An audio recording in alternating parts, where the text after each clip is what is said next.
नौजवानों सुनो, ईमान की हिफाजत के लिए बात कर रहा हूं। ये अंधा बगोला देखा है आपने, वो व्हाइट कलर का, क्या कहते हैं आपके यहाँ? बगोला ही ना। बहुत खूबसूरत दिखता है, बहुत खूबसूरत रहता है।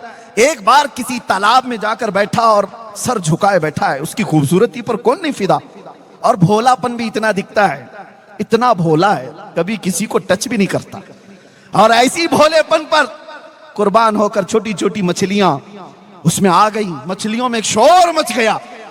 अल्लाह वाले आए हुए हैं, बहुत बड़े बुजुर्ग आए हुए हैं, अरे चलो सब जियारत के लिए। सारी मछलियां कह रही हैं, एक छोटी मछली दूसरी मछली से कह रही है, इतना नूर है चेहरे पर, इतने खूबसूरत हैं, और सर झुकाए सुबह से तस्बीह पढ़ रहे हैं। चलो सारी मछलियां जियारत के लिए। अरे भगदड़ मची हुई थी, सब मछलियां जा रही हैं बगोला देखने के लिए। एक दादी अम्मा भी थी, बड़ी मछली थी, उसको खबर मिली कि ये सब कहां जा रही हैं। तो सबों ने कहा कि आज तो एक अल्लाह वाले हैं, लंबी चोंच है, उजले कपड़े हैं, तस्बीह पढ़ रहे हैं, आंख बंद है, सर झुका हुआ है। उस दादी अम्मा ने कहा वो चोर है। कहा तुम उसको अल्लाह वाला समझ रही हो, मत जाओ। तो इतना उसने कहा तो वही हुआ जो हमारे साथ होता है। सारी मछलियों ने कहा, अरे अम्मा ये पुराने ख्यालात की है, यह हमें बुजुर्गों से मिलने से रोकती है।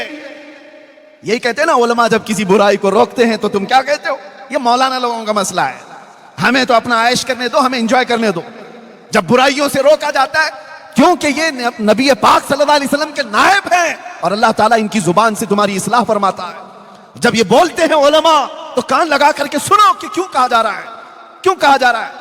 नौजवानों को ऐसा लगता है कि हमें जीने नहीं देते ये लोग, हर चीज पे रोक टोक करते हैं, तुम्हें बाद में पता चलेगा होगा क्या। दादी अम्मा तो बहुत रोकी, मछलियां सब मुखालिफ हो गई। कहा ये इस बूढ़ी को छोड़ दो, इसने दुनिया कहां देखी, ये पुराने ख्यालात की, हम तो देखेंगे वो बुजुर्ग को, हम तो जियारत करेंगे। और सबों ने मिलकर के जत्थे के जत्थे जा करके जियारत पर चली आई।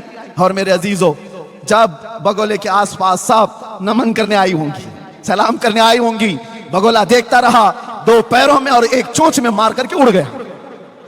वो तो उसके पास तीन चीजें थी, इसलिए वो तीन उठाए, और भी ज्यादा होती तो सबको ले जाता। बाकी डरी डरी मछलियां भागी आई। दादी अम्मा ने पूछा क्या हुआ, सबों ने कहा तुमने जो कहा था वही चोर निकला।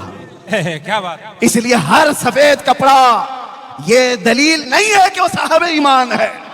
वाह वाह वाह वाह। दिखने में चेहरा भोला भाला हो और हाथ में तस्बीह लेकर के घूमता हो, जरूरी नहीं कि वो अल्लाह वाला है। अल्लाह वाले की पहचान तस्बीह दाढ़ी टोपी से नहीं होती, अल्लाह वाले की पहचान इश्क रसूल से होती है। नारे तकबीर। दाढ़ी टोपी से नहीं होती, अल्लाह वाले की पहचान इश्क रसूल से होती है। बेशक।